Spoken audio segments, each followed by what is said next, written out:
ask if we try, because we're a reasonably kind of select group, to come and assemble at the tables at the front, if you don't mind. So we'll just make use of 2 tables at the front.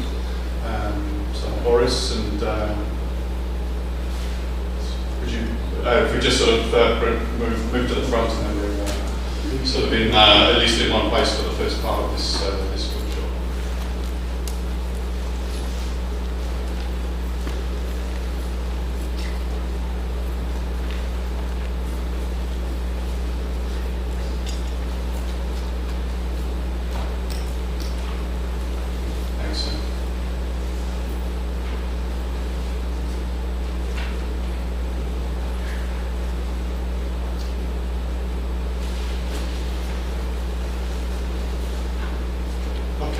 So thanks for that. Sorry to get you doing some exercise first thing in the morning.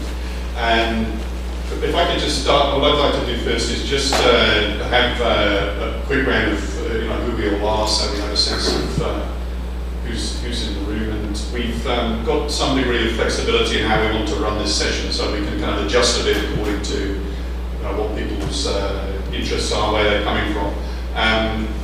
If I could just firstly, though, by way of introduction, ask if we've got over here Marion and Guy. Maybe if you could just come up here, and we'll just sort of say who we are that are running the workshop, and here to kind of work with you. So as the director of the World Heritage Programme, I manage IUCN's advisory work on the World Heritage Convention, but also more generally how we're trying to get people involved in World Heritage across IUCN. In this workshop, I'm going to try to focus more on giving you input around the nomination process, so how to put sites on the World Heritage list. Marion, if you could step up next. Hi, I'm Marion Kinzadley. I'm the World Heritage Conservation Officer, and I'm going to tell you a little bit more about how you can get involved in the convention, and also this new global monitoring system that we're developing for all natural World Heritage sites, which is, you can think of it as a sort of red list for World Heritage sites, so we'll talk about that later. Hi, my name is Guillaume. I'm at the UNESCO World Heritage Center, the Secretariat of the Convention, where I have heading a unit called Special Project Unit, but I mainly deal with natural World Heritage sites. And I will give here a presentation on the general overview of the convention, how it works, what are the big principles, and then later on I will talk about the monitoring of World Heritage sites. So thanks. What is this? I think does this work? Yeah. Okay. Actually, there are. I don't think we do. And the other, I'll use it because I think it's. And the other point I think about our view on World Heritage is it's a convention that's about action. At the end of the day, it comes down to real sites that we're trying to conserve, and it's about trying to get sites listed and then trying to get sites sort of looked after and conserved in the long term. So it's a site that's about action. It's a site for, I think we think that we're activists on this work to try to get people involved, to try to get World Heritage to really have some traction and get results on the ground. It's also an underrated convention in terms of getting into delivery for conservation. About 10%, over 10% of the hectares that are being put into protected areas globally are included in the World Heritage system. So it's really a large part of global protected areas that is included, even though the number of sites that's listed, the number of names on the World Heritage list is just 217 sites. So what I hope we'll do in this workshop is help you to use the convention to sort of get action for conservation. And what will be great is just to quickly hand the mic around to everybody, and if you could just say not just who you are and where you're from, but please do say who you are and where you're from. But just say something about what you hope we would be able to get out of this workshop. We will give some of the inputs by presentation, at least initially, to the whole of the group. But we're also going to think a bit about how we use the space that's here, and with 3 of us and 8 or 9 people to work with, maybe in small groups or small discussions after the coffee break. We have coffee at 10:30, by the way. I'm going to apologise, I shouldn't have to apologise, but I'll apologise on behalf of the organisers, and they should apologise to me, and especially to Guy for not having coffee at the start of this workshop. So, the first thing is if I could just ask everybody to, maybe starting here, if you could just say who you are, where you're from, and what you would hope to get out of this time you spent with us this morning. Sorry to ask you first. Sorry, my English is poor. I'm coming from China, Jiangxi province, National Natural Reserve. I just want to understand what heritage knowledge. Thank you. I'm Mark from Australia.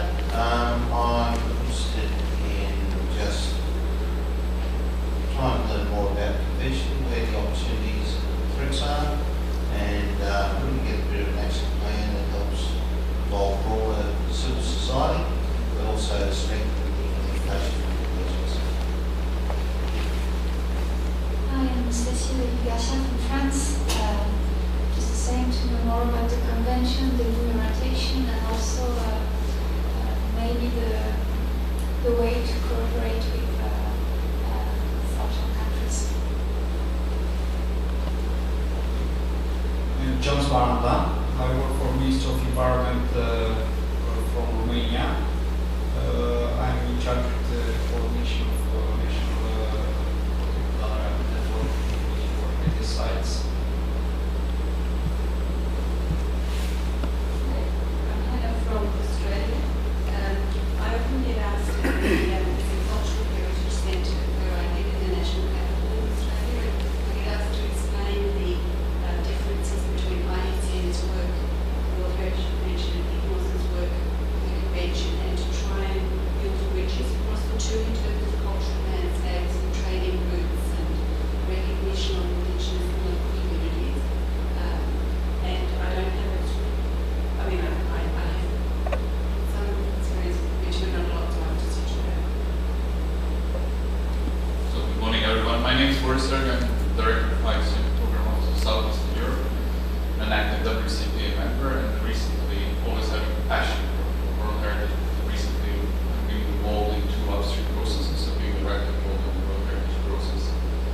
And what I'm interested in here is to see how can we mobilize basically our vast network of experts in order to make the work of the advisory bodies up to the highest possible standards. Good day, my name is Jameson Suter. I work for a mining company called La Société des Mines de Terre de Guinée that is studying developing a mining project in the Republic of Guinea. And I'm here today because I'd like to understand and explore how extractive companies can be not only perhaps part of the problem but part of the solution to some of the World Heritage sites around the world today. Hello, I'm Axel Hochkirch from GA University in Germany. I'm the chair of the Grasshopper Specialist Group, and I'm particularly interested in developing monitoring schemes for any conservation sites, but of course also heritage sites. Hi, my name is Rodney Allen. I'm a public interest lawyer in Geneva, Switzerland. I work with NGOs and locally people, trying to explain to them the various fora that they can use to protect their environmental rights. I'm interested in the World Heritage Convention and possibly whatever for that. Good morning. My name is Martin Nganje. I'm from the West and Central Africa Office of IUCN, and I work on forests in West and Central Africa. I'm interested in the intangible biodiversity heritage, in relationship to the UNESCO new intangible heritage register. My name is James Ward. I'm Australian. I work for an Aboriginal organisation in the Northern Territory, in the northern part of Australia. The traditional owners of a significant part of Kakadu National Park, and which is also a Ramsar site, and the location of the world's second largest uranium mine within the boundaries of the World Heritage National Park. I'm here to revive their involvement with IUCN, the Economics and Proprietary World Heritage, and it's been a highly contested, conflicted place, which has had massive involvement with all these three parts of the international community in the last 20 years. And that group, a small group of traditional owners want to establish themselves within these bodies. So I'm here to try and redevelop some of the networks that were very strong a decade ago and since been lost a little. So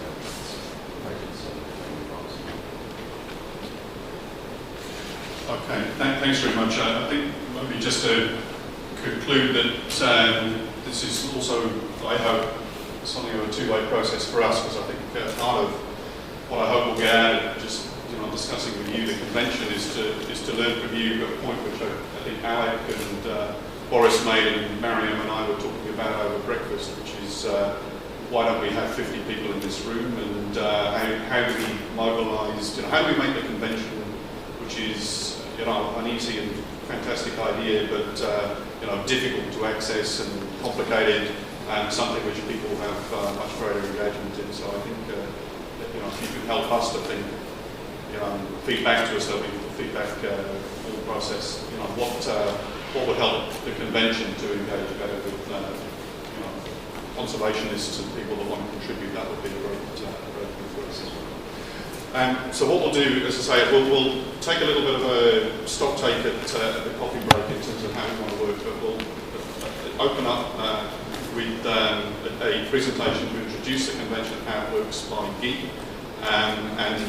From that we'll then move to a briefing that I'll give on the nomination process, and that will take us up to the coffee break this morning, I think. But we'll see how we get on. And the other option is we try to, if you like, give you the input reasonably quickly with PowerPoint, and then my feeling is it might be good to also consider after coffee that we could get some groups, looking at nominations with me, looking at the convention's monitoring processes with Guy, and looking at IUCN's, so how to get involved in IUCN's work with Mariam, with a new way of working which we're trying to introduce, which she'll talk about. So let's see how we get on. And as we start, Guy, I give you the word, and over to you to introduce us to the convention. Thanks.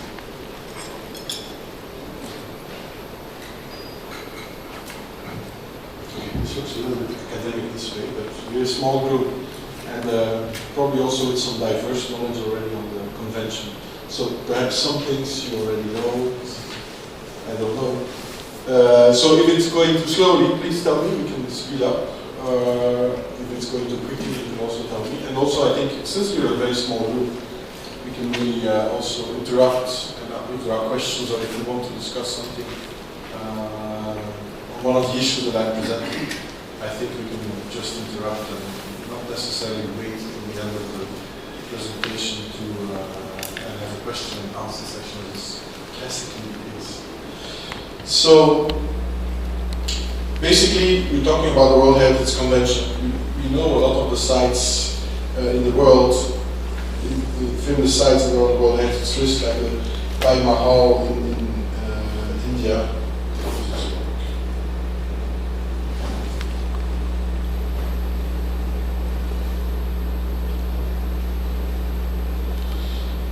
Pyramids of Egypt. No. Just clicking doesn't work.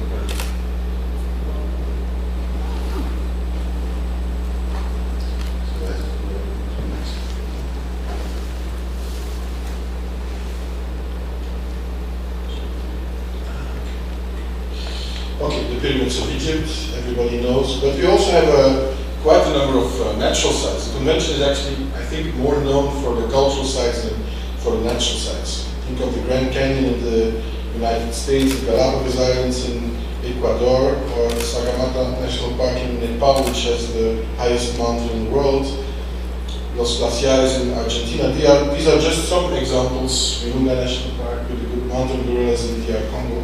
Just some of the examples of the World Heritage sites we have on the list. All of these sites are on the list because they are fitting into a a general idea of the convention. The philosophy of the convention is that these sites are part of the common heritage of the entire humankind, and that therefore their conservation is a common and shared responsibility. And therefore they were entrusted to us by previous generations, and it's our responsibility to pass them on to future generations. So this is really the logic of the World Heritage Convention. The convention was set up in 1972. It's a bit a child of the Stockholm first environmental process. It's actually quite interesting because it's two parallel processes that were merged into one. There was a process going on to recognize, to think about an international instrument to recognize monumental cultural heritage, which was mainly driven by France at the time. And then there was a parallel process going on, mainly driven by the US, to look at recognizing important natural sites in the world. And in the Stockholm Convention, it was decided to merge these two into one convention instrument under the common idea of this is the heritage of mankind. So this connection, culture, nature, is a quite interesting part of the convention. Who are the actors of the convention? First of all, we have, of course, the state parties, the member states, the countries that have ratified the convention. They meet every 2 years in the General Assembly, and then we have the World Heritage Committee. If you compare it with other of the other environmental conventions, this structure is a little bit special, because in most of the other conventions is the conference of the party, which we call General Assembly, which is basically the main organ of the convention. In the World Heritage Conventions, the World Heritage Committee, which is the main decision-making body of the convention. And the World Heritage Committee is chosen amongst the state parties. Then we have the UNESCO World Heritage Center. UNESCO is entrusted with the Secretariat of the Convention. In the early years of the convention, the convention was administered by different parts of UNESCO, but in 1992 a separate secretariat was set up. And then we have the three advisory bodies to the convention: IUCN for the natural sites, ICOMOS for the cultural sites, and ICROM for training on cultural restoration issues. In terms of the state parties, for the moment we have 189 state parties, so we are basically more or less a global convention. If you look at the other main biodiversity-related conventions, Ramsar has 163, CMS 117, CITES 175, CBD 193. So we're in the first league, especially that even if CBD has some countries more, we have the US. We don't have the US. As I said, the main deciding body of the convention is the World Heritage Committee. This is set up by 21 state parties. They are chosen by the General Assembly. The idea in the beginning of the convention was that the idea of the convention is that this is an expert committee, so state parties propose themselves for expertise they can bring to this committee, because this committee has a role in taking decisions on inscriptions, on evaluations of sites. In the operational guidelines, it's foreseen that these committees have that the state parties chosen have a 6-year mandate. But in the course of the convention, there is now a voluntary principle of limiting this to 4 years to allow more state parties to also be part of the committee. So although it's still officially 6 years mandate, almost all candidates actually say when they do their election campaign that they will only stay for 4 years. So in reality, it has become a 4-year mandate. The committee meets every year, around June, July, in a session, and their main role is, of course, first to vote the budget, but then to establish the World Heritage List, so to look at the inscription, the nomination of the World Heritage Site, but also to establish the World Heritage List in nature. We will talk about that later on, and to review the state of conservation of the sites already inscribed in the World Heritage List. It's the 21 state parties that meet, but in reality, other state parties can come to the committee as observer states. Also, other observers can come, NGOs or other experts can register and ask observer status.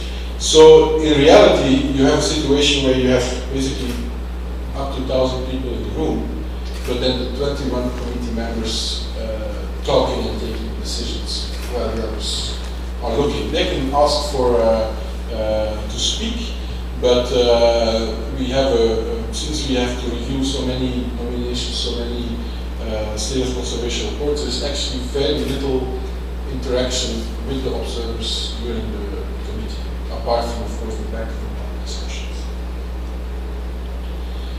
So as mentioned, the World Heritage Center was created in 1992 before the UNESCO fulfilled its role as secretariat by having the natural part administered by the science sector and the cultural part administered by the cultural sector of UNESCO. In 1992 it was decided to create a separate secretariat. Its mission is, of course, to implement the decisions of the World Heritage Committee, to organize the annual sessions of the committee and the biannual sessions of the General Assembly. The World Heritage Center has a role in the nomination process in terms of checking the completeness of nominations. We also have the nomination archive.